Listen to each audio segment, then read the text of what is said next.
उसने अपने हाथों को देखा तो हथेलियों पर गाढ़ा लाल खून लगा हुआ था। ये देखकर शालिनी के हाथ कांपने लगे। उसने डरते डरते शावर की ओर देखा। शावर बंद था और फिर अचानक उसमें से खून का फंफारा छूटने लगा। शालिनी भीगने लगी और चीख उठी। वह आंखें नहीं खोल पा रही थी। पूरा बाथरूम बदबू से भभकने लगा। उसका दम घुटने लगा था। तो हे गाइस, आप सुन रहे थे मेरे साथ हु इज नेक्स्ट। आशुतोष के क्लिनिक से निकलकर अश्विनी और शालिनी बाहर आए। अश्विनी ने अपनी बाइक स्टार्ट की और शालिनी से कहा, बैठो, तुम्हें घर छोड़ देता हूं। शालिनी अश्विनी के पीछे आ बैठी। अश्विनी ने बाइक आगे बढ़ा दी। शालिनी ने अपना सर अश्विनी की पीठ से लगा लिया।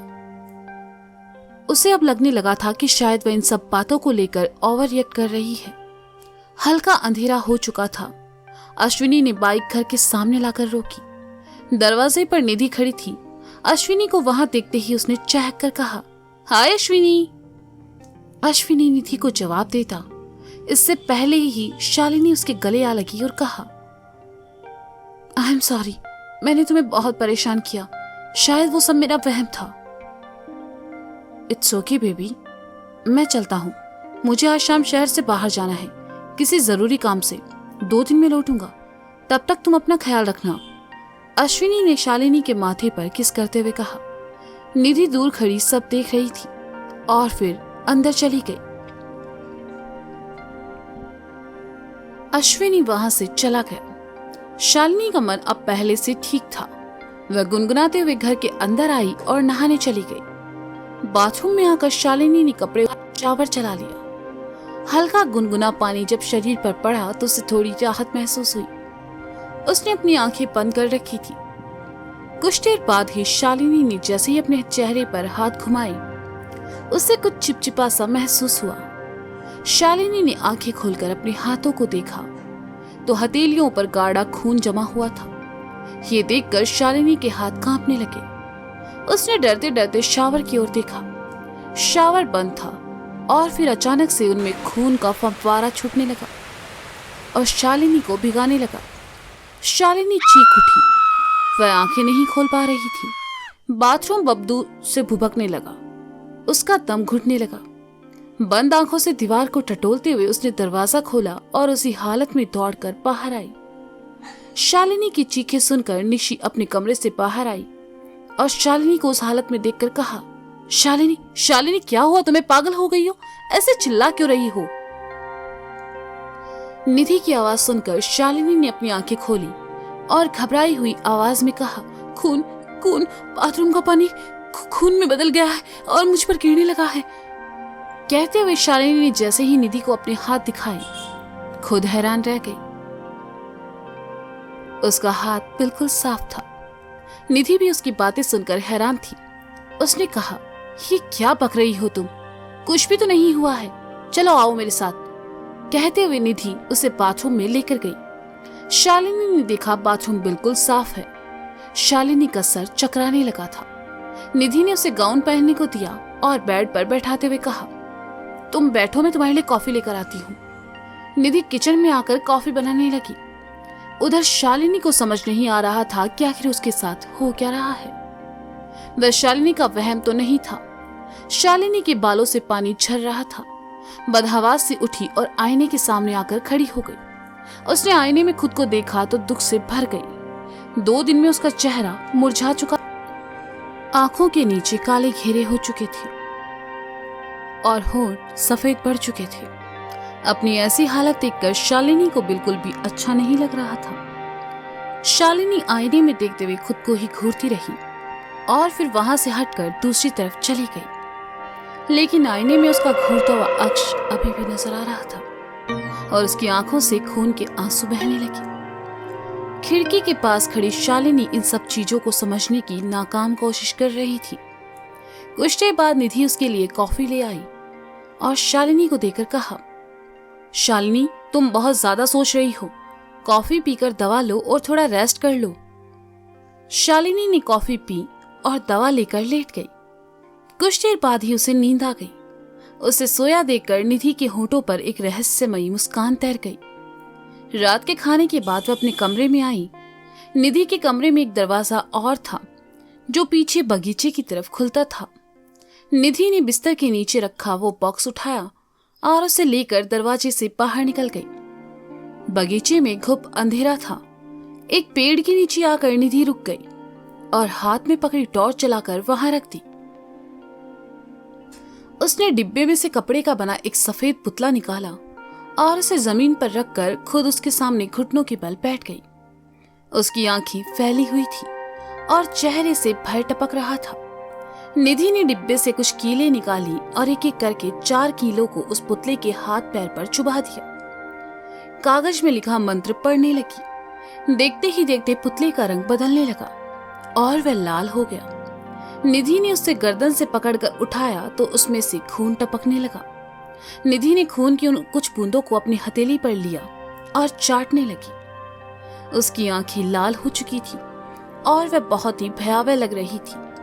निधि ने हाथ से ही मिट्टी में गड्ढा खोदना शुरू किया और फिर उस कागज को रखकर पुतले का सारा खून उस गड्ढे में निचोड़ दिया। शालिनी अब तक इन सब बातों से अनजान थी और गहरी नींद में सो रही थी।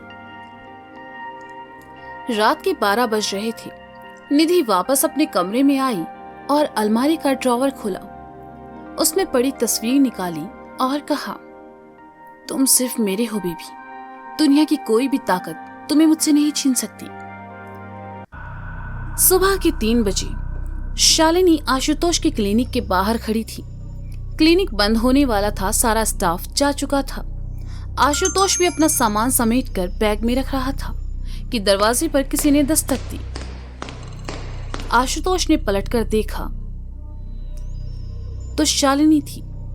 शालिनी को देखकर आशुतोष ने कहा, अरे शालिनी, तुम इस वक्त यहाँ? अभी तो क्लिनिक बंद करने का समय हो गया है। आशुतोष ने घड़ी देखकर कहा। शालिनी ने कुछ नहीं कहा। वह बस खा जाने वाली नजरों से आशुतोष को देख रही थी। आशुतोष को थोड़ा अजीब लगा तो वह वापस अपना सामान समेटने में लग गया। शालिनी अंदर आई। उसने साइड टेबल पर रखी ट्रे से सीजर उठाई और टेबल पर रखे आशुतोष के हाथ में भोंक दी। आशुतोष की दर्द से चीख निकल गई, लेकिन उस वक्त उसकी चीख सुनने वाला वहां कोई नहीं था। शालिनी भूखी शेरनी की तरह उसे घूरते हुए उसके दाएं बाएं घूम रही थी।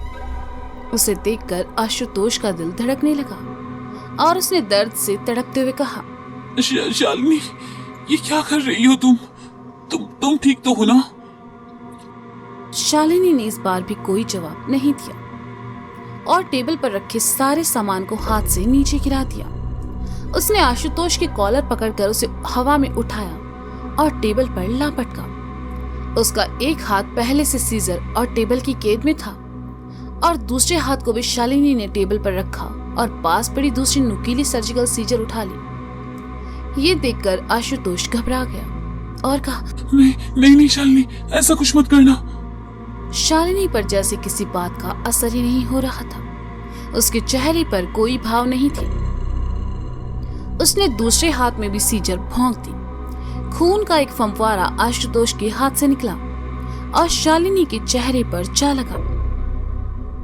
आशुतोष दर्द से बिलख रहा था।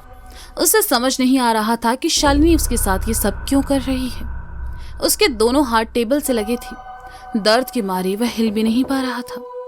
शालिनी ने उसकी शर्ट को खींचकर उसके जिस्म से दूर कर दिया। आशुतोष की सांसें ऊपर नीचे होते साफ दिखाई दे रही थी। शालिनी ने ट्रे से एक सर्जिकल प्लेड उठाया और आशुतोष के सीने में जगह जगह कट्स लगाने लगी।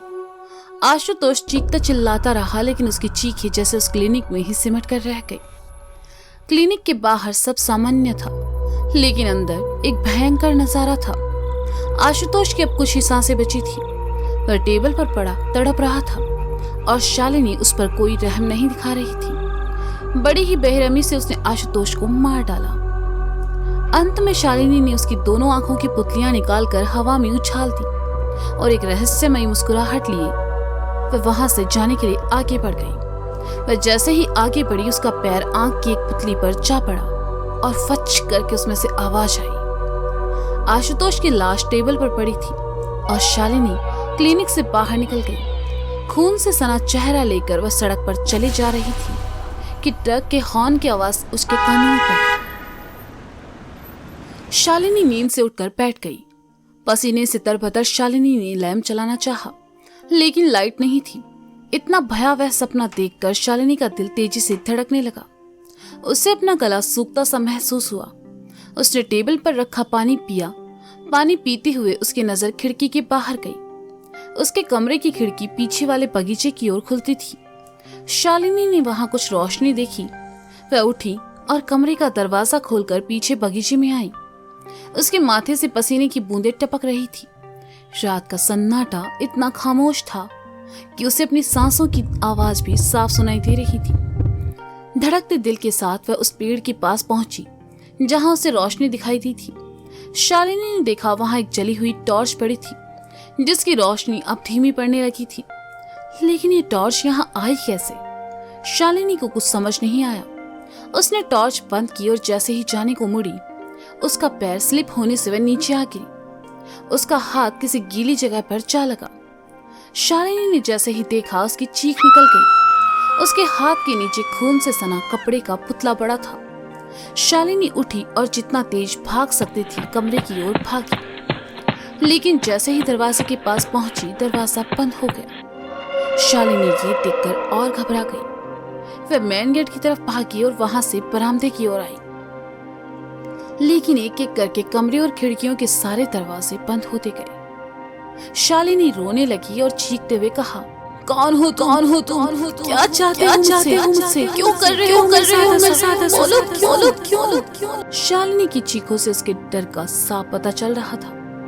वह दरवाजा पीटती रही, लेकिन निधि ने दरवाजा नहीं खोला। शालिनी ने खुद कोशिश की तो एक जोर का धक्का उसे लगा और वह दूर जा गिरी। उसमें दोबारा उठने की हिम्मत नहीं बची थी। वह बेहोश हो चुकी थी। कहानी जारी रहेगी। मिलते हैं जल्द ही अगले भाग के साथ। Who is next?